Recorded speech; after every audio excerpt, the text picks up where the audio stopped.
All right, I know we started on a single page the other day, but I think doing this video series might be a little bit better than following along on the screen. You can learn at your own pace. Um, well, you still have to get it done in a timely manner that I say, but you can at least stop and start however you need to, and I can come around to help you. So we're going to open up Dreamweaver, and we're going to do a couple things differently than what we did the other day. The first thing we're going to do is we're going to actually manage a site. That way we can just get that started. So we're going to go to Dreamweaver site. Where it says unnamed site 2, we're going to name it IM Site 1. Now, this local site folder, this is where all your files are going to be contained in your root folder. So it's important that we know where this folder is. Every image, everything that we add to our website is going to go inside this folder. So I'm going to click on the folder icon, and I've made a folder called IM Site 1. That's going to be my root folder that holds everything. I'm going to hit choose, and then I'm going to hit save. And notice that we have a Site 1 that pops up, okay, in a folder. Every graphic, every page that we have, every audio file, or anything that we add is going to appear in this files section of Dreamweaver. Now I'm going to go to, let's create a new page, HTML page. And the first thing, order of business, where it says Untitled 6, we're going to go to File, Save As. Yours might say Untitled 1, 2, whatever. We're going to put index, and notice Dreamweaver knows that we're working within this site, so it's going to place it within IM Site 1. If this is different, then you need to navigate to this folder. We're going to hit Save. Notice that index.html, which is our home page, now appears over in this section. Okay. All right, so I know ninth period got a little bit ahead of eighth period as far as headings. We'll try to catch you up. First thing I'm going to do is come up here to title, and we're going to change this to Site 1. And when we bookmark or navigate to our page using Safari or Firefox, that's what will appear at the top is Site 1, whatever's in the title section. I'm going to come down here to body, and after this opening body tag, I'm going to press return a few times just to give us some space, because that's where everything in our page goes anyway. And I'm going to come over here and I'm going to type in welcome to my page, sort of what we did the other day, and there it will show up. Now, I'm not a real big fan of using design view to do things, but I like to strictly be in code and then view it, but it is helpful here in the beginning. I'm going to take this and I'm going to highlight it, and ninth period talked about headings, but eighth period is a little behind. I'm going to come down here to format, and notice I have heading 1, 2, 3, 4, 5, or 6. These are all different sizes. And if I pick heading 1, notice how we have an opening H1 tag and a closing H1 tag. All right. If I highlighted this and I changed it to heading 4, notice how it changes to H4. For now, let's keep it to heading 1.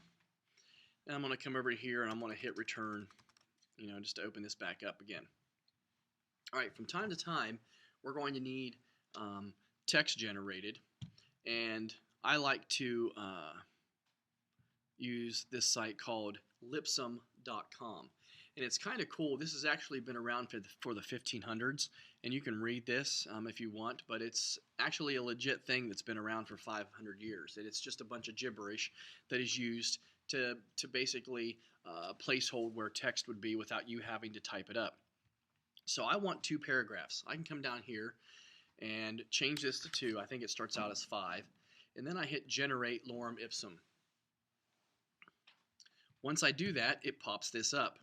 So now I can take this, I can right click on it, choose to copy, come back to Dreamweaver here, and then I can right click and paste. Now notice we have 2 paragraphs, but over here they appear as 1.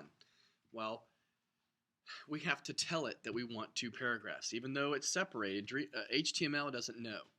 And that's where the P tag comes in. So I'm going to open Mr. Pac-Man P Miss Pac-Man.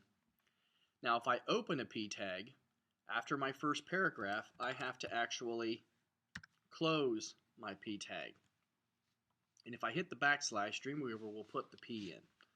So now if I update this, we now have 2 paragraphs. And just for the sake of doing it and knowing it, put a P tag here as well, because if we don't, it might cause problems later.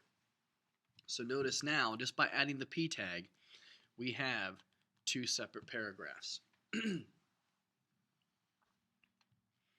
All right, the next thing that we can do is, let's say we want this line of code or text to be bold or stand out a little bit more. We can use general tags like this, and there's more to come, but for now we'll just start out with this one. We'll do a Mr. Pac-Man, type the word strong, and then Miss Pac-Man. Now notice nothing happens because we opened this tag, but we didn't close it. Now, where does this closing tag have to go? Before the P tag, closing P tag, or after? If you said before, you are right, because it starts out P, then strong, so it has to finish strong, then P. It has to finish in reverse order. So if I click my design view now, notice how this line of text is bolder. Okay, we're going to go up here, we're going to save it, so that way we make sure that we have it. And the next thing, I'm going to come down here, press return maybe a couple times, and actually come over here in design view, press return once. And I'm going to type in 3 states. I'm going to type in Ohio, press return, Texas, press return, and then we're going to type in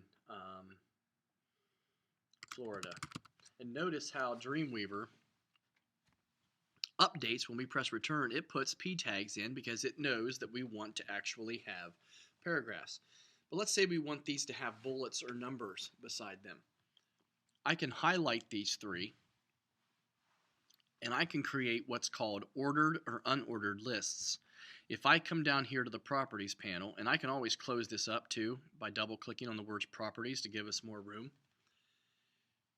But if I click on unordered list, notice how it creates a bullet. Notice in our code view over here, we have UL for unordered list. We have a closing UL. And within that UL, the UL tags, we have opening and closing list items. You know, if I had 10 states that I wanted to list, then I would have 10 LI, 10 opening LIs, and 10 closing LIs. Now let's say we wanted these to be ordered lists. Ordered lists basically have numbers. I could come down here and click ordered list. Notice the only change is it went from UL to OL. Okay. And let's say we wanted Texas to be bolder than the others. We could type in strong, and then we could close it out. If we updated it, notice how Texas would be bold. So we're going to go ahead and save this while we're at it. Next thing we're going to do is we're going to actually place an image. And I'm going to put my cursor after this first paragraph. I'm going to press return. And with my image cursor there, we're going to actually insert an image. Now to do that, you also should have a folder that's called IM Site 1 Images. And as we go on and work with things, I might give you some more. And those images need to go within this folder. Inside this folder is 2 pictures of birds. This folder right now is outside of the IM Site 1 folder. Well, this is our root folder for everything. So we need to make sure that we take this folder, place it inside of here. So now all of our images are in the same root folder as our index page. And if I come back to Dreamweaver and I hit this refresh key, notice that my IM Site images are in there. All right, so now I can do a couple different things. With my cursor there, I can go to Insert Image. I can hard code it, which is what I like to do, or I can just simply take this first image and drag it over. Now, if I do either one of those 3, I can get up this accessibility option. and I can type in the name of whatever this is. So let's say you had a picture of Lincoln or whatever. You could put Abraham Lincoln there, and when you hover your mouse over top of it, it would show up. I'm going to hit OK, and notice that it created a P tag, and then it also put the syntax for this image. Starts out with Mr. Pac-Man, IMG, short for image, space, SRC, which is source, equals, and this is important, quotation marks. IM Site 1, imagebirds.jpg, and it even gives you the width and the height. I could change this if I wanted to. I could make the picture smaller by typing in different numbers. I could also just resize the image here, and notice the numbers updated. And this is the important part about having your images within your root folder, okay?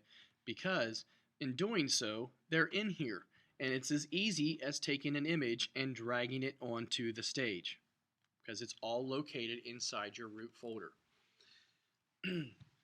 So that's what we need to do today and have done, because Friday you're going to have to make your first web page, and I'll give you the demographics for it later.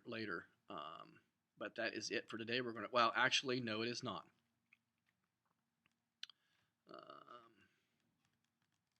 We're going to file, we're going to go to save. All right, every website has more than just one page. So we're going to go to File, New, and we're going to go to HTML. We're going to go to Create, and notice how it says Untitled and then some number. Well, we're going to go to File, Save As, and we're going to name this Contact. And notice that it is inside our IM Site 1, and there's our index page that we made, and I'm going to hit Save. So now, if I hit refresh, notice that we have an index page and a contact page. And it basically goes in alphabetical order.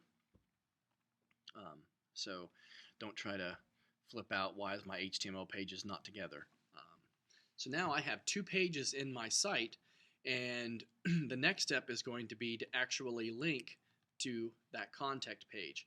But for now, we'll go ahead and make sure we have everything saved, and we do. And that is where we will pick up next time.